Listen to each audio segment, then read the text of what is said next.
Important historical facts.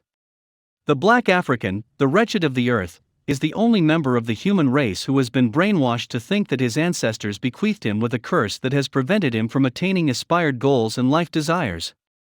Almost every misfortune he encounters on earth is the fault of some ancestors, who must be bound and cast with the fire of the Holy Ghost in the name of Jesus. The white people don't have terrible ancestors who have done terrible things. No. It's only the black ancestor. Over the years, the black ancestor has been so vilified by Christians they pay tithes, stay up all night, fast and pray to destroy the African ancestor in the name of Jesus. The black ancestor is so wicked he cursed his own kids. Having cursed his ancestor who gave him life, the black man is roaming around the world like a tortoise without a shell. He has no backbone. Zero identity. Thus no race respects him. He's lynched in Malaysia, incarcerated in Cambodia. He's shot like a dog in the streets of America. In Europe, he cleans the white man's shit. And they spit on him. Why won't they? A man who hates himself and despises his roots deserves no respect whatsoever. John Hawkins was a foremost English slave trader, a thief, and by contemporary moral standards he can as well be called a terrorist. John Hawkins made 3 trips to West Africa in the 1560s and stole Africans whom he sold to the Spanish in America. On returning to England after the first trip, his profit was so handsome that Queen Elizabeth I became interested in directly participating in his next venture, and she provided for that purpose a ship named Jesus. Hawkins left with Jesus to steal some more Africans, and he returned to England with such dividends that Queen Elizabeth made him a knight. Hawkins chose as his coat of arms the representation of an African in chains. Today the generations of Hawkins and Queen Elizabeth I are alive, and enjoying life from the proceeds of their evil ancestors. They don't demonize their ancestors despite their active involvement in the greatest evil humanity has ever witnessed. Both individuals sanction rape, kidnapping and mass murder, but their children don't bear ancestral curses like black Africans. You'd be hard-pressed to see a member of the British elite publicly denounce slavery. Isn't it time to emancipate yourself from mental slavery, O ye Negro? If ancestral curse exists, who should suffer from it?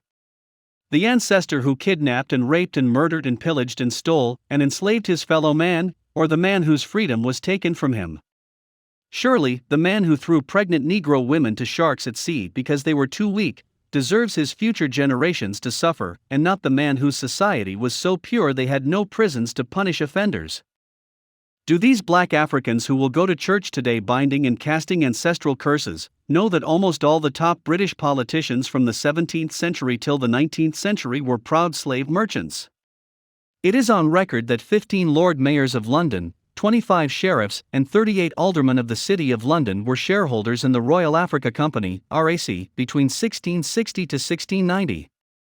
The RAC alone was responsible for trafficking over 1.5 million Negroes to Britain and twice that number to the Caribbean.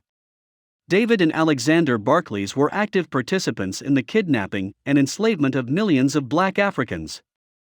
As was standard practice at the time, the risky and long-term nature of transatlantic slave trading required new banking houses that could offer credits to prospective slave traders for periods of between 1.5 to 3 years. One bank that provided this service was run by Alexander and David Barclay. Their bank still carries their name. The Barclays Bank is also a proud sponsor of the English Premier League that me and you are fanatical fans of Chelsea and Arsenal and Man United today. Their children don't bind and cast their ancestral evil, rather it is the Negro whose ancestors were dehumanized and tortured and enslaved, that keeps praying against ancestral curses. The Bank of England was also involved in the slave trade. Sir Richard Neves, who was the director of the bank for 48 years, was also the chairman of the Society of West India Merchants. A group of vile men who stole Africans and made handsome profits by selling them on to farmers who needed them to work in their sugar and tobacco plantations in the West Indies. Today Liverpool Football Club will be playing Tottenham Hotspur in the Barclays Premier League. Pay attention. How many of you who are Liverpool supporters today know that the initial founders of that football club were retired slave traders, whom in 1892, with slavery outlawed, decided to invest their money in a football club that will reap future rewards for their generations to come via a bank called Arthur Haywood & Sons and Company. That bank would be absorbed in turn by the Bank of Liverpool, Martin's Bank, and Barclays Bank. You watch them and shout in ecstasy when they score. But a pastor somewhere will tell you the reason you're poor is because your ancestors committed evil, hence the reason you experience ill luck. And you will believe and start casting and binding rubbish. For your information, Liverpool was a major port for the transatlantic slave trade. Slave ships were often built or repaired in Liverpool. Nearly 1.5 million Africans were forcibly transported across the Atlantic in Liverpool ships. The Liverpool Merchant was the first recorded slave ship to sail from Liverpool. She set sail on October 3, 1699, and arrived in Barbados on September 18, 1700 with a cargo of 220 enslaved Africans. Part owner Sir Thomas Johnson is known as the founder of modern Liverpool. Liverpool City wouldn't be what it is today without the trade in black Africans. The personal and civic wealth gained from slaving cemented the foundations for the Liverpool's future growth.